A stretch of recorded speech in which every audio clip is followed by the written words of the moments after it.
तारीख थी 22 अगस्त 2016। शाम होते होते एक खबर पूरे फिरोजाबाद शहर में आग की तरह फैल जाती है। ये खबर थी शहर के सबसे बड़े कारोबारी के इकलौते बेटे के गायब होने की। परिवार से लेकर पूरा प्रशासन गायब हुए लड़के की तलाश में लग जाती है, मगर उसका कहीं भी अता पता नहीं चलता है। इसी बीच परिवार वालों को मोबाइल पर एक मैसेज मिलता है। मैसेज पढ़ते ही हर कोई शॉक्ड रह जाता है। लड़का किडनैप हो गया था। ये हाल के दिनों की सबसे बड़ी किडनैपिंग थी और फिरौती की डिमांड काफी बड़ी थी, पूरे 10 करोड़ रुपए और 30 किलो सोना। मामला पुलिस तक जाता है और फिर इस पूरे केस में कुछ ऐसा होता है कि हर किसी के पैरों तले जमीन खिसक जाती है। इस घटना को अंजाम देने वाले व्यक्ति के बारे में तो सुनकर एक पल के लिए यकीन करना भी मुश्किल हो जाता है। तो आखिर केस की पूरी कहानी क्या है, आगे इस केस में क्या कुछ होता है और इस अपहरण कांड को अंजाम किसने दिया था और फिलहाल इस केस की स्थिति क्या है, चलिए जानते हैं सब कुछ सिलसिलेवार तरीके से। इस केस को जिसने भी अंजाम दिया था उसके बारे में जानना आपके लिए भी बेहद जरूरी है। इस पूरे घटना को अंजाम देने की वजह और भी भयावह थी, तो वीडियो में अंत तक जरूर बने रहें। चलिए अब कहानी शुरू करते हैं। ये पूरी कहानी उत्तर प्रदेश के फिरोजाबाद शहर की है। देश में सबसे ज्यादा चूड़ी का कारोबार फिरोजाबाद में ही होता है। यही वजह है कि फिरोजाबाद को सुहाग की नगरी भी कहा जाता है। इसी फिरोजाबाद में अतुल मित्तल नाम के एक बहुत बड़े बिजनेसमैन भी रहते हैं। इनकी गिनती शहर के सबसे बड़े चूड़ी कारोबारियों में की जाती है। इन्होंने रियल एस्टेट में भी अच्छा खासा पैसा इन्वेस्ट किया हुआ है। अतुल मित्तल का एक बेटा भी था जिसका नाम आदित्य मित्तल था। शुरुआती पढ़ाई लिखाई स्थानीय स्तर पर ही करने के बाद आदित्य बेंगलोर जाकर क्राइस्ट यूनिवर्सिटी से एमबीए तक की पढ़ाई पूरी करते हैं और फिर 2014 में वापस फिरोजाबाद आ जाते हैं। यहाँ आकर वो अपने पिता द्वारा स्थापित किए गए ओम क्लासेस नाम की कंपनी में ही जिम्मेदारी संभालना शुरू कर देते हैं। पूरे परिवार की जिंदगी बहुत अच्छी चल रही थी, किसी चीज की कमी नहीं थी, मगर पूरे परिवार को किसी की नजर लगती है और फिर सब कुछ बदल जाता है। तारीख थी 22 अगस्त 2016। आदित्य मित्तल हर रोज की तरह 22 अगस्त 2016 को भी सुबह के लगभग 8:30 बजे जिम जाने के लिए अपने घर शांति भवन से अपनी कार से निकलते हैं। वो रोजाना टुंडला थाना क्षेत्र के ऑर्किड ग्रीन जिम में जाया करते थे। जिम जाने के बाद अक्सर आदित्य जिम से ही सीधे ऑफिस चले जाया करते थे और काम संभालना शुरू कर देते थे। मगर 22 अगस्त 2016 को आदित्य समय पर ऑफिस नहीं पहुंचते हैं। ऑफिस से जब उनके मोबाइल पर कुछ लोग फोन करते हैं तो आदित्य का मोबाइल स्विच ऑफ आता है। लोगों को लगता है कि शायद वो अपने किसी दोस्त के साथ निकल गए होंगे, इसलिए ऑफिस नहीं आ रहे हैं। इसलिए कुछ दोस्तों को भी फोन किया जाता है, मगर वो आदित्य के बारे में कुछ नहीं बता पाते हैं। अब जैसे जैसे समय भी बीतता है, आदित्य की खोज भी तेज हो जाती है। यहाँ तक कि कई घंटे बीत जाते हैं, मगर आदित्य का कहीं भी अता पता नहीं चलता है। जिम में पता करने पर कहा जाता है कि आदित्य तो जिम आए ही नहीं है। अब आदित्य के परिवार वाले प्रशासन के पास जाकर आदित्य को खोजने की गुहार लगाने की तैयारी कर ही रहे होते हैं कि अचानक से आदित्य के चाचा के मोबाइल पर एक मैसेज आता है। आदित्य का अपहरण हो गया है, किसी को पता नहीं चलना चाहिए, मेरे अगले फोन का इंतजार करना। ये मैसेज देखते ही हर किसी के पैरों तले जमीन खिसक जाती है। लोग बेचैन हो जाते हैं, मगर चाहकर भी बहुत कुछ नहीं कर पाते हैं, क्योंकि मैसेज में साफ साफ लिखा था कि किसी को पता नहीं चलना चाहिए। इसलिए परिवार वाले चाहकर भी पुलिस की मदद नहीं ले पाते हैं और अपहरणकर्ताओं के अगले आदेश का इंतजार करने लगते हैं।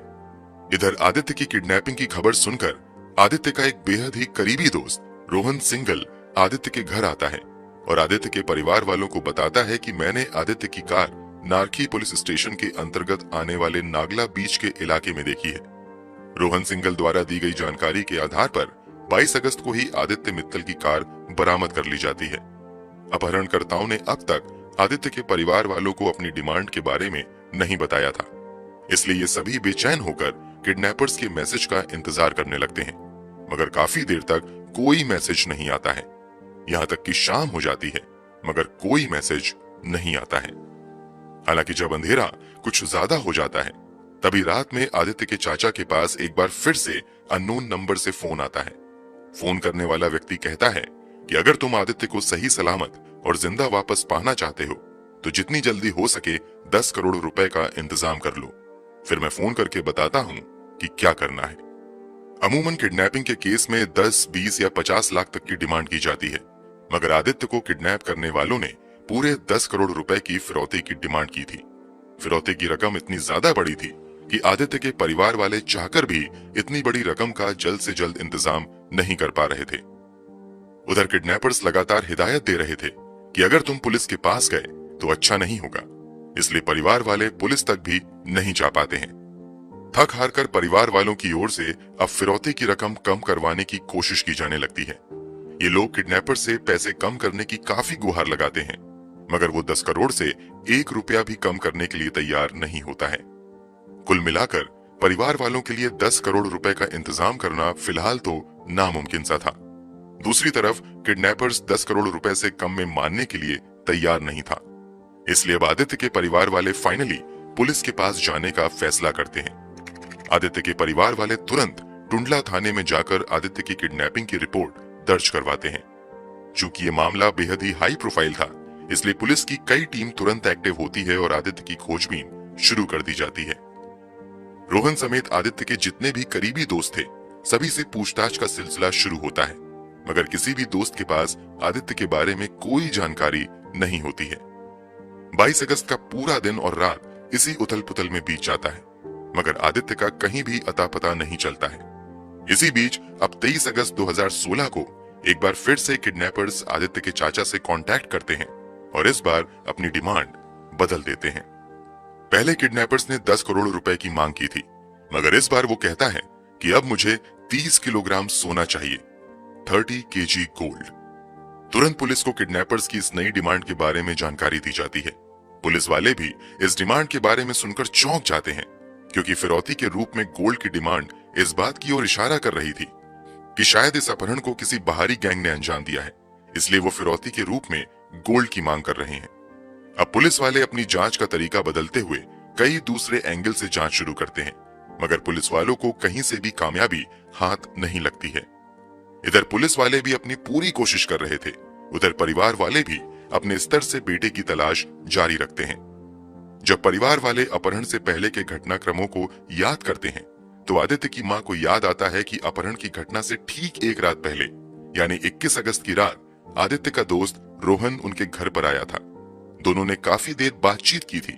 इसी बातचीत के दौरान रोहन आदित्य की मां के सामने ही सुबह रोहन के साथ जिम जाने की भी बात करता है। इस बात के याद आते ही तुरंत अब एक बार फिर से आदित्य के परिवार वाले रोहन से फोन पर बात करते हैं और उससे आदित्य के साथ जिम जाने वाली बात के बारे में पूछते हैं।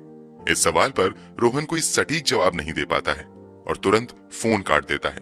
रोहन की इस हरकत से आदित्य के परिवार वालों का माथा ठनकता है और उन्हें कुछ अनहोनी की आशंका सताने लगती है। अब वो दोबारा फोन करते हैं, मगर इस बार भी रोहन ठीक से बात नहीं करता है। इसके बाद रोहन के भाई को भी आदित्य के परिवार वाले फोन करते हैं, मगर वो भी ठीक ढंग से बात करने की बजाय तुरंत फोन काट देता है। अब शक की सुई घूमकर सीधे रोहन और उसके भाइयों पर आ जाती है, इसलिए आदित्य के परिवार वाले अपहरण की घटना के 2 दिन बाद आदित्य के दोस्त रोहन तथा उसके भाई पवन सिंघल तथा उसके एक और दोस्त अर्जुन पर ही आदित्य के अपहरण का शक जताते हुए टुंडला थाने में ही अपहरण की हत्या की रिपोर्ट दर्ज करवा देते हैं। पुलिस इस एंगल से भी अब जांच पड़ताल शुरू कर देती है कि इसी बीच अपहरण के 3 दिन बाद यानी 25 अगस्त 2016 की शाम पास के ही शिकोहाबाद थाना क्षेत्र के भूरा स्थित बूढ़ा नहर में स्थानीय पुलिस को झाड़ियों के बीच एक व्यक्ति की लाश देखे जाने की खबर मिलती है। तत्काल ही उस लाश को निकाला जाता है तो पता चलता है कि ये एक नौजवान की लाश है। शव के हाथ पैर रस्सी से बंधे हुए थे। चूंकि आदित्य के अपहरण की घटना की जानकारी आसपास के सभी जिलों में दी जा चुकी थी और आदित्य की तस्वीरें भी मीडिया में सर्कुलेट हो चुकी थीं, उस आधार पर पुलिस वाले अंदाजा लगाते हैं कि ये किसी और का नहीं बल्कि आदित्य मित्तल का ही शव है। इसलिए शव की शिनाख्त करवाने के लिए आदित्य के परिवार वालों को भी फोन किया जाता है। थोड़ी देर बाद आदित्य के परिवार वाले अस्पताल जाकर उस शव की पहचान आदित्य के रूप में ही करते हैं। मतलब मित्तल परिवार का इकलौता चिराग हमेशा हमेशा के लिए बुझ चुका था। परिवार पर दुखों का पहाड़ टूट पड़ता है। अब तक इस पूरे मामले की जानकारी मीडिया में भी हो चुकी थी और क्योंकि ये शहर के बड़े कारोबारी के बेटे से जुड़ा मामला था, इसलिए शहर भर में ये खबर आग की तरह फैल चुकी थी और लोगों ने प्रशासन पर भी जल्द से जल्द आरोपियों को गिरफ्तार करने का दबाव बनाना शुरू कर दिया था।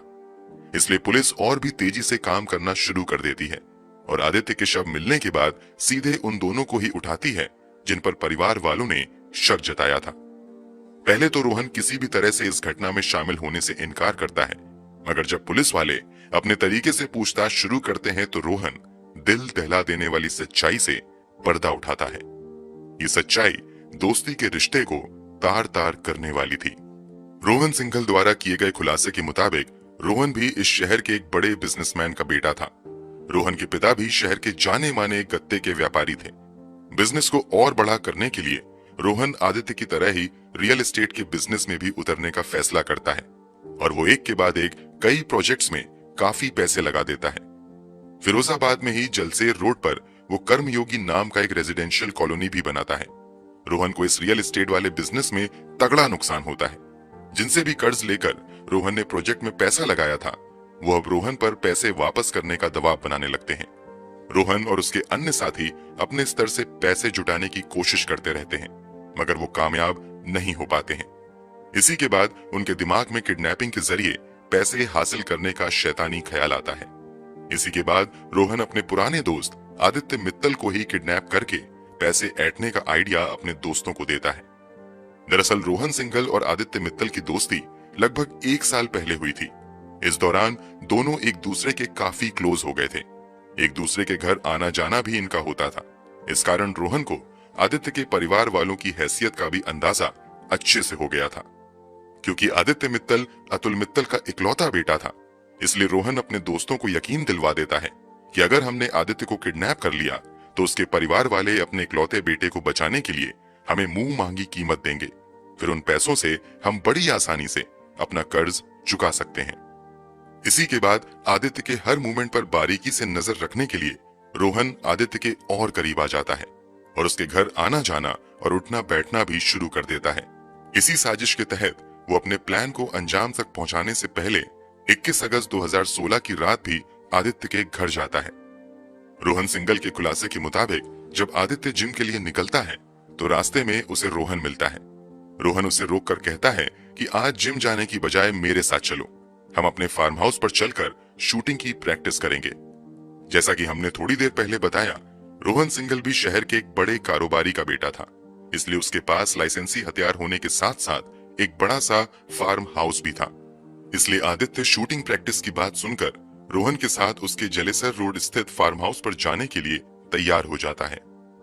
अब आदित्य रोहन के फार्म हाउस की तरफ बढ़ ही रहा होता है कि थोड़ी दूर आने के बाद रोहन आदित्य से रास्ता बदलते हुए दूसरी तरफ चलने के लिए कहता है।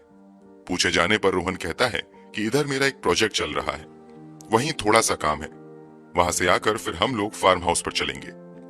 रोहन के इतना कहने पर आदित्य अपनी कार दूसरी तरफ मोड़ देता है। जैसे ही ये उस कंस्ट्रक्शन साइट पर पहुंचता है, पहले से तैयार रोहन के भाई और दूसरे दोस्त तुरंत आदित्य को अपने कब्जे में लेकर हाथ पैर बांध देते हैं और मुंह पर कपड़ा लपेट देते हैं। इसके तुरंत बाद पहले से तैयार बेहोशी का इंजेक्शन आदित्य को दे दिया जाता है। इस कारण थोड़ी ही देर बाद आदित्य बिल्कुल खामोश हो जाता है। इसी के बाद रोहन एक फर्जी आईडी से कुछ दिन पहले लिए गए सिम का इस्तेमाल करते हुए आदित्य के चाचा को फोन करते हुए आदित्य की किडनैपिंग की जानकारी देता है। आदित्य के चाचा रोहन की आवाज फोन पर इसलिए नहीं पहचान पाते हैं क्योंकि फोन करने के लिए आदित्य ने वॉइस चेंजर ऐप का इस्तेमाल किया था। रोहन के खुलासे के मुताबिक किसी का भी शक रोहन पर ना हो, इसलिए आदित्य को किडनैप और बेहोश करने के बाद रोहन प्लान के मुताबिक ही आदित्य के घर जाता है और किडनैपिंग की खबर सुनकर अफसोस करने का नाटक करता है। साथ ही आदित्य की कार के बारे में जानकारी देता है। इसके अलावा रोहन लगातार आदित्य के घर आना जाना जारी रखता है ताकि वो परिवार वालों के मूवमेंट को समझ सके और उसी हिसाब से फैसले कर सके। रोहन पुलिस पूछताछ में आगे खुलासा करता है कि यहाँ तक तो उसका प्लान बहुत अच्छा चल रहा था, मगर जब आदित्य के परिवार वाले पुलिस को इस बात की जानकारी दे देते हैं तो मीडिया में भी खबर चलने लगती है। स्थानीय मीडिया में जो आदित्य की तस्वीरें चल रही थीं, वो रोहन के साथ वाली थीं। पुलिस की बड़ी सक्रियता से रोहन को डर सताने लगता है कि अब वो पकड़ा जाएगा और उसका राज खुल जाएगा। इसलिए वो आदित्य को और देर तक बेहोश करने के लिए एक के बाद एक बेहोशी के कई इंजेक्शंस लगा देता है। लगातार इंजेक्शन लगाने का नतीजा होता है कि दवा के ओवरडोज से आदित्य मित्तल की मौत हो जाती है।